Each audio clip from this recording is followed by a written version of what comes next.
Good morning, student. Today we are going to start our new chapter, chapter number 2, linear equations in one variable. So, student, before starting the introduction of this chapter, we will revise the content that we have learnt in the previous class. Okay?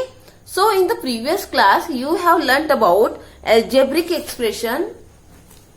Okay? Algebraic expression and equations. Okay, student, algebraic equation. So you remember what are algebraic equation? Algebraic equation का मतलब होता है ये ऐसा expression होता है with the combination of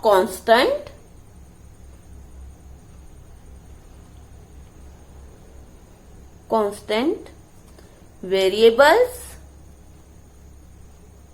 and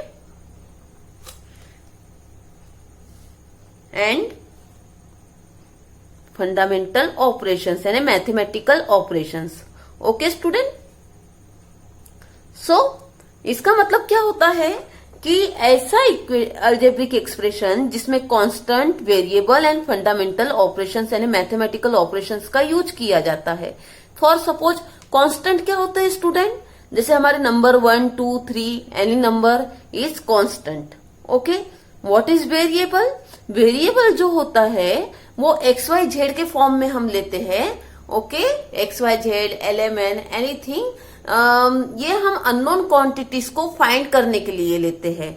and fundamental operations multiplication, division, plus, minus, ये सब का यूज करके हम एक अलजेब्रिक एक्सप्रेशन बनाते हैं. जैसे 2x + 1, जहां 2 एक कांस्टेंट वैल्यू है.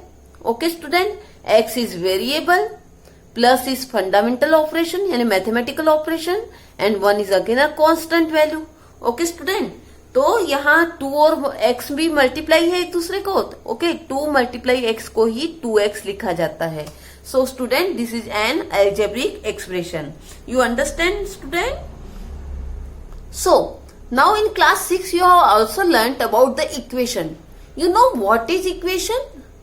Equation एक अलजेब्रिक टू साइड्स होते हैं अलजेब्रिक एक्सप्रेशन के, जिसमें दोनों के बीच में एक इक्वल साइन होता है. So let's see what it is. तो स्टूडेंट, इक्वेशन कैसा होगा? इक्वेशन में इक्वल साइन होना जरूरी है. ओके, यानी टू साइड्स होते हैं. Okay, left hand side and right hand side, और बीच में इक्वल का साइन. जैसे आपका 2x + 1 = 0. ओके स्टूडेंट, ये लेफ्ट हैंड साइड है, ये राइट हैंड साइड, और बीच में इक्वल का साइन है. ओके, और मैथमेटिकल ऑपरेशंस भी है, वेरिएबल भी है. तो ये क्या हुआ student? Equation. You understand? So equation में भी वेरिएबल्स होते हैं, कांस्टेंट होता है और इक्वल साइन होता है. इक्वल साइन जो होता है वो मस्ट होता है. कभी अब स्टूडेंट, आपको अभी मैंने बताया कि 2x + 1 is an algebraic expression. तो स्टूडेंट, ये 2x कभी कभी दोनों साइड में भी वेरिएबल हो सकते हैं. ओके, जैसे ये 2x + 1 = 3x + 1. ओके, तो दोनों साइड में भी वेरिएबल हो सकते हैं. Now let's go to our chapter name. हमारे चैप्टर का नेम है linear equation in one variable. यानी linear equation in one variable का मतलब होता है कि ऐसा इक्वेशन जिसमें वेरिएबल जो है उसका पावर हाईएस्ट पावर 1 हो. सो स्टूडेंट, यहां देखिए आप, जैसे 2x है. अब यहाँ x का पावर कितना है स्टूडेंट? 1. ओके, यहां भी x का पावर कितना है student? 1. So this is a linear equation. अब स्टूडेंट, आगे हमारे यहाँ दिया हुआ है इसमें चैप्टर के नेम में linear equation in one variable. तो लीनियर इक्वेशन का तो मतलब हो गया कि आपके इक्वेशन में जो वेरिएबल है उसका हाईएस्ट पावर 1 होना चाहिए, 1 से ज्यादा नहीं होना चाहिए. लेकिन आगे क्या दिया आपको? 1 वेरिएबल. ओके, 1 वेरिएबल है, सिर्फ एक ही वेरिएबल होगा. जैसे यहाँ x है तो यहाँ भी x है. अब सेकंड आप कोई y, z, LMN इसमें यूज नहीं होगा। Only one variable should be there. Okay, so इसे कहते हैं linear equation in one variable. So student look here, is 2x² plus 1 equal to 2y plus 1 is a linear equation? No, it is not a linear equation with one variable, क्योंकि एक तो one variable नहीं, यहाँ x भी variable है और y भी variable है। साथ में यहाँ जो वेरिएबल है x उसका हाईएस्ट पावर कितना है स्टूडेंट? 2 है। तो ये linear equation in one variable नहीं होगा। Okay student, you understand? So student, ये जरूरी नहीं है कि आपके जो लीनियर इक्वेशन होगा उसमें वेरिएबल x ही होना चाहिए।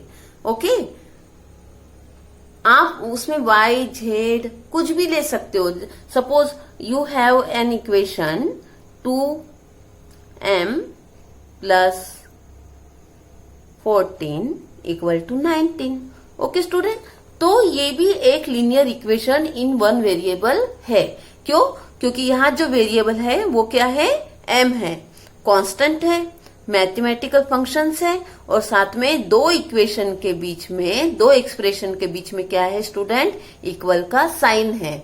ओके, इक्वल का साइन होना इक्वेशंस में मस्ट है student. So this is an linear equation in one variable. Understand student? Variable में आप कुछ भी यूज कर सकते हो। Okay, but only linear equation कब होगा? जब आपके जो वेरिएबल यूज किया है उसके हाईएस्ट वैल्यू ओनली 1 होनी चाहिए। और 1 विद 1 वेरिएबल का मतलब है कि वहां सिर्फ ओनली एक ही वेरिएबल हो, चाहे वो z हो तो अकेला z ही हो, x है तो अकेला x ही होना चाहिए, और y होगा तो अकेला y होना चाहिए। Okay, you understand student? Now let's start the topic of the this chapter, solution of the equation. अब student solution of the equation क्या होगा? सॉल्यूशन ऑफ, अब मैंने आपको अभी बताया कि यहाँ जो इक्वेशन हम यूज करते हैं इसमें m की एक डेफिनेट वैल्यू होती है, एक सर्टेन वैल्यू होती है जो लेफ्ट हैंड साइड और राइट हैंड साइड को इक्वल बताती है। Suppose we have equation 2x minus 3 equal to 7।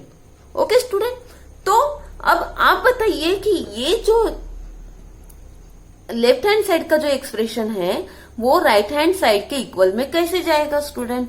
यानी इसके लिए हमें क्या करना पड़ेगा? x की एक सर्टेन वैल्यू होगी, एक निश्चित वैल्यू होगी जो left hand side equal to right hand side बताएगा।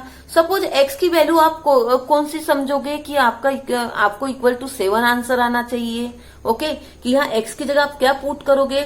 लेट्स सी, अगर हमने x की जगह 5 पुट किया, ओके, तो 2 इंटू 5 माइनस 3, तो स्टूडेंट क्या हो जाएगा? 2 इंटू 5 10 माइनस 3 इक्वल टू 7।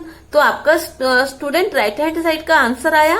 तो इसका मतलब है कि x equal to 5 is the solution of equation. तो स्टूडेंट ये जो वेरिएबल की वैल्यूज होती है, इसी वैल्यूज को सॉल्यूशन ऑफ द इक्वेशन कहा जाता है। You understand student? तो स्टूडेंट हम अब किसी भी इक्वेशन के सॉल्यूशंस को फाइंड करने के तरीके देखें। So student, there are 2 methods of solving the equation. First is balancing the equation,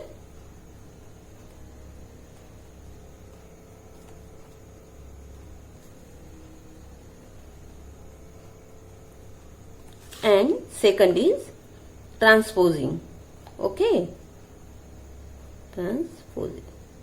So first हम बैलेंसिंग द इक्वेशन पढ़ेंगे। वैसे स्टूडेंट मोस्टली जब भी किसी को पढ़ाना हो बड़ी क्लास में तो यही ट्रांसपोजिंग की मेथड ही यूज की जाती है। ओके, बैलेंसिंग द इक्वेशन जो होता है वो थोड़ा लॉन्ग होता है और इसको मोस्टली नहीं प्रीफर करते हैं, लेकिन हम आज यहाँ पढ़ेंगे कि बैलेंसिंग द इक्वेशन कैसे किया जाता है।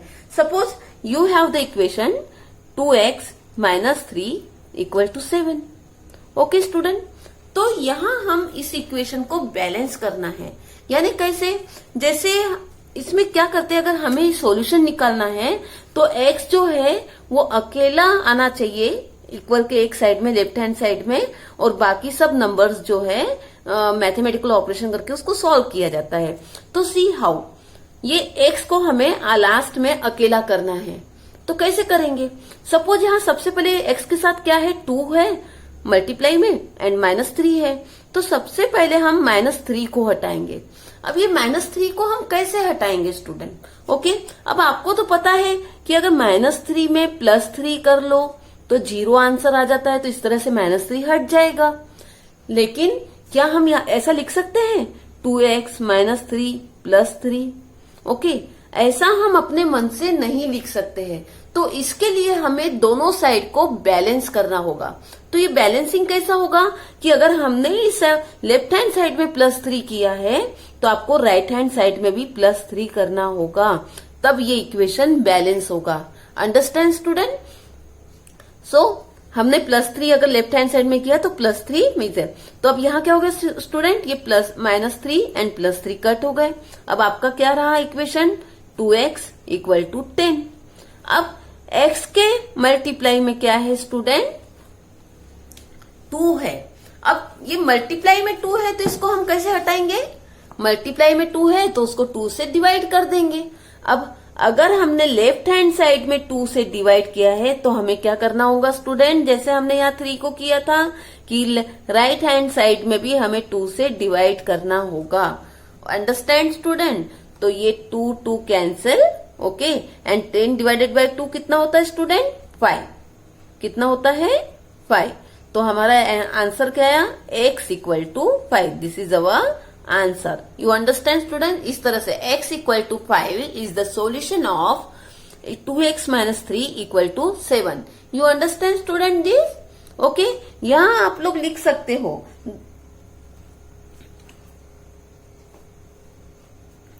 Okay, by adding 3 to the both side, by dividing by 2 on the both side. Okay student, now what is transposition method? Second method is transposing method, जो आपके अगले नेक्स्ट क्लासेस में भी इसी को मोस्टली यूज किया जाता है। Okay, balancing the equation come use किया जाता है। So student, let's see what is transposing. Transposing का मतलब होता है ट्रांसफर करना। ओके, सपोज आपका जो इक्वेशन था वो क्या था, हम फिर से ये इक्वेशन लेंगे 2x - 3 = 7। ओके, तो 2x - 3 में आप सबसे पहले 3 को ट्रांसफर करोगे। किसको? यानी आपको क्या करना है स्टूडेंट, जैसे हमने यहाँ x को अकेला कर दिया था, ओके, अकेले लेफ्ट हैंड साइड में करना है और बाकी सब नंबर्स को आपको कहाँ लाना है, आपके राइट हैंड साइड में।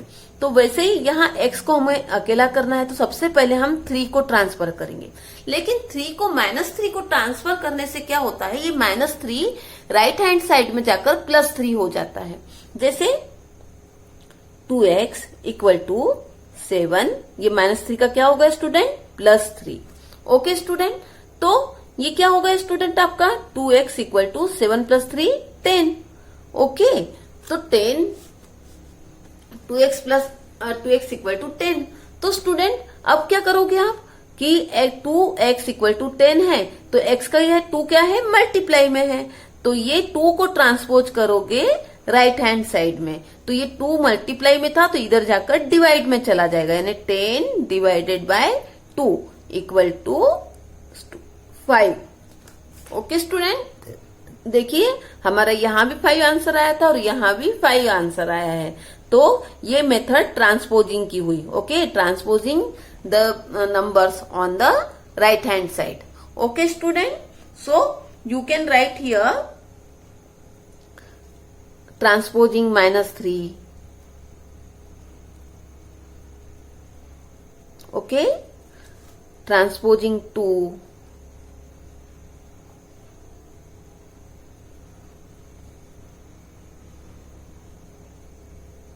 okay student. So in this way we can find the solution in the 2 ways. Okay, तो स्टूडेंट, अगर आप ये सब समझ गए होंगे तो आपके एक्सरसाइज 2.1 में क्वेश्चन नंबर 1 एंड 2 देखिए आप स्टूडेंट। यहाँ x - 2 = 7 है। ओके, तो x - 2 = 7 है, तो आप क्या करोगे स्टूडेंट,